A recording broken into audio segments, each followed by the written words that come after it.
Good morning, I'm Peter Eland from the Bicycle Association, and I'm here to talk about the benefits of e-bikes. So the Bicycle Association is the UK Cycle Industry Trade Association. We have around 150 member companies and everything from distributors, retailers, manufacturers and service providers. So I thought it might be good to start with just a bit of explanation about where we see e-bikes and where they came from. So as you can see here, in general, e-bikes look very like normal bikes and they behave very like normal bikes. So essentially they're a pedal cycle with just modest electrical assistance. And when they were first conceived, I suppose they had the rare privilege of being treated in road traffic law, despite having a small motor, not as a motor vehicle. So almost everything else with a motor is treated as a motor vehicle if it's used on the roads. And of course, there may be a future framework which makes that a bit less clear cut, but as it stands now, e-bikes are perhaps the only vehicle which is treated just like a normal bike, not as a motor vehicle. And that's really because its performance is set within the envelope of a normal cyclist. A fit person can often ride faster than an e-bike can go. But the e-bike obviously brings up less fit people to that same sort of level. Of course, e-bikes are a bit more than just bikes, so you can definitely go further with the same effort. You can carry more, be that children or cargo.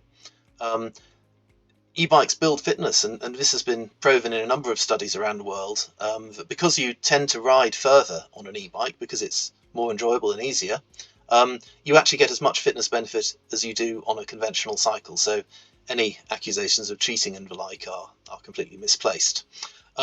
If you're going to an office, of course, an e-bike helps you arrive freshened and fragrant. And of course, e-bikes are huge fun, and I'd recommend going to a retailer and giving one a go if you haven't already. E-bikes are brilliant for newcomers to cycling or people who might be trying it for the first time. Any concerns about fitness and hills are diminished, and of course it's brilliant as well to keep up with friends if you're riding in company, and people often also feel safer on an e-bike because they can keep up with traffic, for example on a hill start or something like that when you might want to get going at a good speed.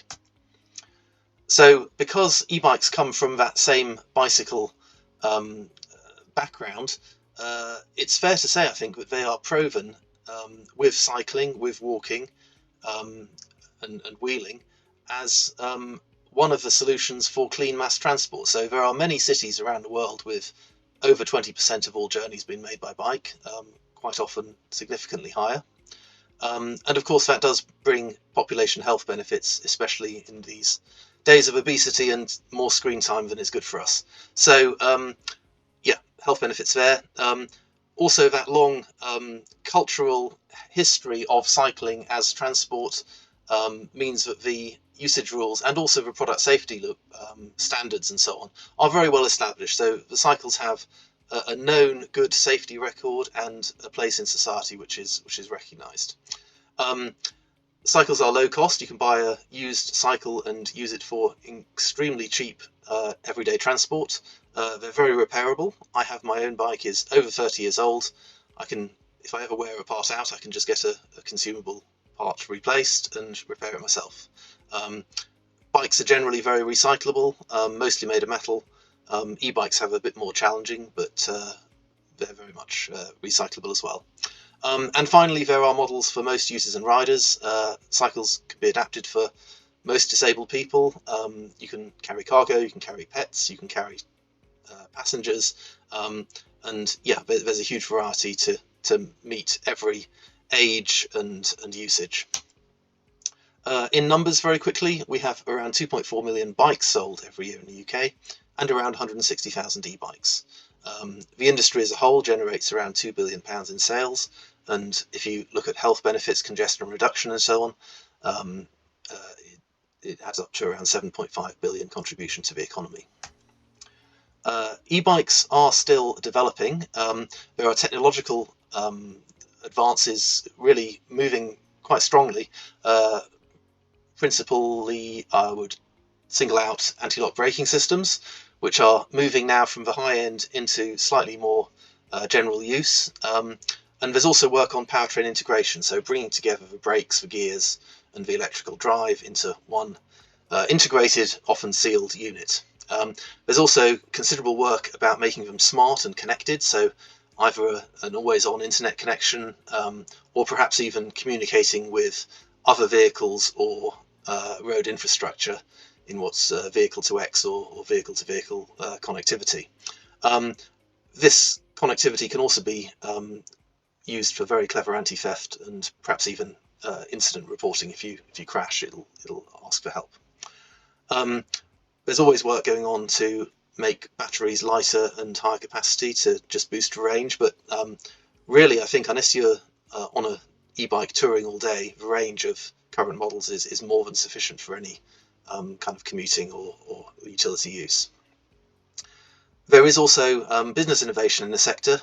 There's a growing model of subscription access to an e-bike, so you don't have the upfront cost and you have less concern about theft and maintenance if you're just subscribing to an e-bike as a service effectively. There is also, for example, schemes around shared cargo cycles. So if you want to enable people to live without cars or with very little car use in a neighbourhood, you might make available some cargo cycles so they can just be used whenever there's a heavy load to carry, but you don't need to buy one or store what can be quite a large cycle in your own home. And finally, we think there's a considerable opportunity to onshore more of the value which is currently largely overseas, and these e-bikes are very often imported, but UK already has strengths in R&D and certain manufacturing processes, so we think there is significant potential to grow that economic contribution by reshoring some of the manufacture and R&D in the e-bike sector. E-bikes do have challenges. Affordability and public awareness are something the industry is always working on. There is also a more topical risk, which is about the lithium battery fires, which have been widely reported in e-bikes and e-scooters.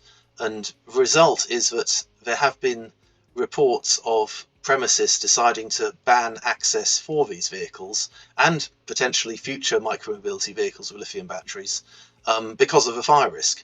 So we've been working with Department of Transport, London Fire Brigade, Office of Product Safety and Standards, and other organisations to try and really address this and work out what the causes are and what can be done about it. So initial findings are that the particular area of risk is direct imports, usually via online marketplaces, which are bringing batteries into the company in an often very poorly regulated fashion, and often also those are used on kits to convert normal bikes into e-bikes. So yeah, there's plenty to do, plenty of education to do around that, but we're definitely working on that one. We're also setting up a collection and recycling service for end-of-life lithium batteries, and this will be a scheme whereby anyone can take a battery to a retailer and have that collected and properly disposed of.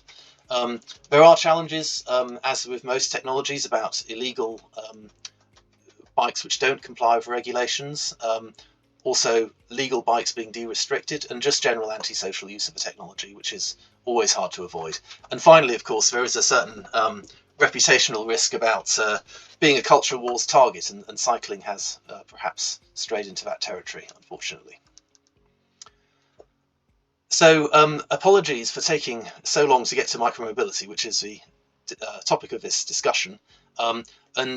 Bikes and e-bikes and micromobility I've listed as three separate things, but really I think they are all on a continuum, and all are vulnerable road users in comparison to cars. All are small, lightweight, low resources, quiet in comparison to cars or vans. So the more we can use any of these modes, the better for all of them, because as soon as you remove some of that car traffic, as the pandemic showed, it becomes much more pleasant to use these smaller, lighter, more efficient modes of transport. So there's a real positive feedback loop when we start using and making available a huge variety of vehicles which can tempt people out of their cars. And of course, that has benefits for the whole population, not just for people using those vehicles, because the whole city becomes quieter, decarbonised, and I think more people friendly.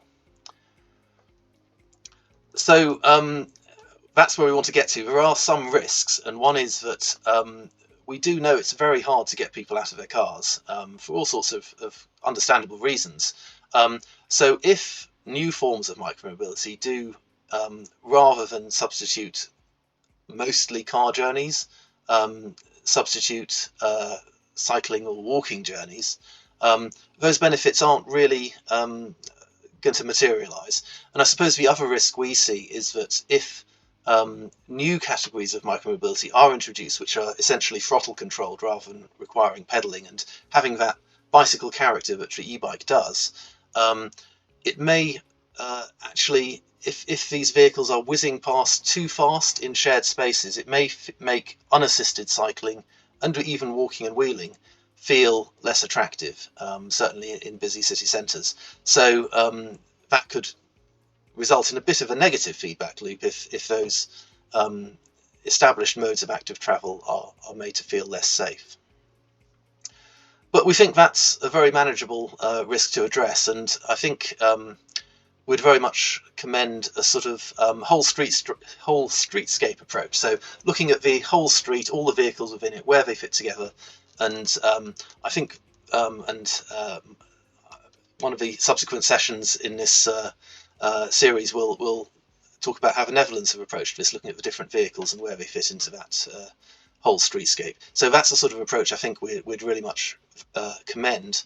And the second principle is that we feel that speed and acceleration of new modes, if they are going to be sharing that active travel space rather than be limited to roads, should really have it as a baseline the performance of an unassisted average cyclist. So this is not an athletic racer or even a kind of driven executive who cycles into and out of London every day. This is just an average person riding to the shops, taking kids to school and back. Any kind of normal average person, the speed of that is considerably less than the 25 kilometers an hour at which an e-bike motor cuts out. So we would very much support the PACTS and ETSC regulatory recommendations for e-scooters, and we'd suggest that those two principles and a similar approach be taken for other new micromobility categories. I'm out of time. Well, thank you very much for PACTS for allowing me to talk about e-bikes, and I wish everyone a very successful rest of conference. Thank you.